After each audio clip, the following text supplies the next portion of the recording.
रंगों का त्योहार है होली। लाल, हरा, पीला, नीला और गुलाबी, कितने रंग है सारे। रंग एक से बढ़कर एक और रंग है, वो भी बड़ा प्यारा है। लेकिन अगर वो जिंदगी में लग जाए तो सब खत्म हो जाता है, और वो रंग है काला। होली के कुछ दिन पहले ही ये काला रंग कलुआ नाम कौवा के जीवन में लग जाता है। गरीब को दो बाबा, ऊपर वाला तुम्हारी झोली भरेगा। दया करो बाबा, देखो मैं कितना लाचार हूँ, मुझे थोड़ा दो बाबा, वो आपको बहुत देगा। तभी उसने देखा कि अचानक से एक गाड़ी उसकी तरफ पूरी स्पीड में आकर उसके पैरों पर चढ़ जाती है। वो जोर से चिल्लाता है। चिल्लाते ही कलुआ की नींद खुल जाती है। वो अपने पंखों की ओर देखता है। उसके पंख सही सलामत थे। उसकी बेटी टुनटुनी जो बगल में थी, वो भी उसकी आवाज से जाग जाती है और उससे पूछती है, बाबा बाबा क्या हुआ बाबा, आप इस तरह चिल्लाए क्यों? कोई बुरा सपना देखा है क्या? हाँ बेटा, बहुत बुरा सपना था, लेकिन कहीं ये सच ना हो जाए। कहानी है कलुआ कौवा और उसकी 10 साल की बेटी टुनटुनी की। कलुआ एक बैंड पार्टी का हिस्सा था। शादी, ब्याह या पर्व त्योहारों में वो ढोल बजाया करता था। ढोल बजाने की कला में वो इतना माहिर था कि उसके ढोल बजाते ही पक्षी थिरकने लगते। बहुत डिमांड थी उसकी। वो अपना काम भी खूब मन लगा कर करता। एक बारात अपने घर से निकलने के लिए तैयार है, तभी दूल्हे का बाप आता है। अरे भाई कलुआ, सभी तैयार है, अब किस बात की देरी, बताओ। कलुआ ढोल बजाना शुरू करता है। थोड़ी ही देर में सभी पक्षी उसकी तारीफ करके झूमने लगते हैं। कलुआ की डिमांड भले ही अधिक थी, लेकिन उसकी जेब में सिर्फ 70 रुपए की दिहाड़ी आती थी और उसी से उसका घर किसी तरह चलता। अक्सर शादी ब्याह में मिलने वाला खाना वो वहाँ ना खाकर घर ले जाता और अपनी बेटी टुनटुनी के साथ बैठकर खाता। बाबा ये वाली मिठाई तो बहुत ही स्वादिष्ट है। ऐसी मिठाई तो मैंने पहले कभी नहीं खाई। इसे क्या कहते हैं पापा? अरे रसगुल्ला है ये। क्या बाबा, आपके लिए तो सारी मिठाइयाँ रसगुल्ला ही है। रसगुल्ला तो गोल होता है, ये तो ट्रायंगल जैसा है। अभी कौन सी मिठाई है? कलुआ भले ही खुद एक रोटी खाता, लेकिन टुनटुनी के लिए भरपेट खाने का इंतजाम जरूर करता। उसकी पढ़ाई पर भी वो पूरा जोर देता। टुनटुनी भी पढ़ाई लिखाई में बहुत तेज थी। वो चाहता था कि बड़े होकर टुनटुनी डॉक्टर बने। उसे बड़ा अफसोस हुआ था जब अच्छे डॉक्टर की कमी के कारण उसकी पत्नी टोनी ने अस्पताल में दम तोड़ दिया था। कुछ दिन पहले की बात है। कलुआ एक शादी में ढोल बजा रहा था। ढोल बजाते बजाते अचानक उसे लगा कि उसके हाथों में बिल्कुल ताकत नहीं लग रही है। ये मुझे क्या हो रहा है? मेरे हाथों में ताकत क्यों नहीं लग रही? ढोल नहीं बजा पा रहा हूँ, ये क्या हो रहा है मुझे? उसने ये बात बैंड पार्टी के अपने साथी कबूतर को बताई। अचानक से क्या हो गया तुझे? क्यों, कोई बहाना तो नहीं बना रहा? कैसी बात कर रहा है तू बंटी? रोजी से कोई झूठ बोलता है क्या? अरे ढोल नहीं बजा पाया तो मालिक दिहाड़ी काट लेगा, इसमें मेरा ही तो नुकसान है। एक काम कर, तू घर चला जा। क्या पता तेरी तबीयत भीतर से ठीक नहीं हो, मैं यहाँ संभाल लूंगा।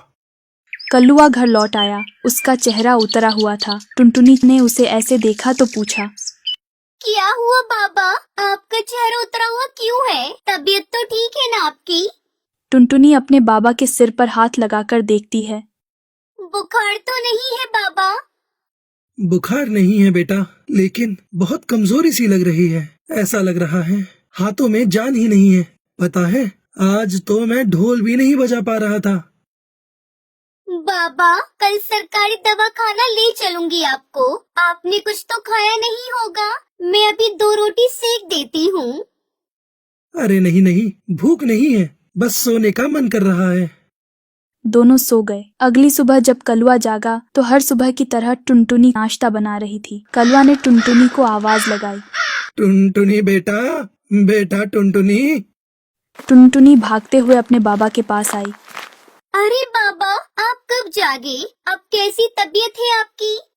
बेटा जरा मेरा ढोल उठा कर देना अभी। बाबा पहले कुछ खा पी तो लीजिए। नहीं बेटा, बाद में खाऊंगा, पहले जरा ढोल दो। टुनटुनी ढोल लाकर दे दिया। कलुआ ने ढोल बजाने की कोशिश की।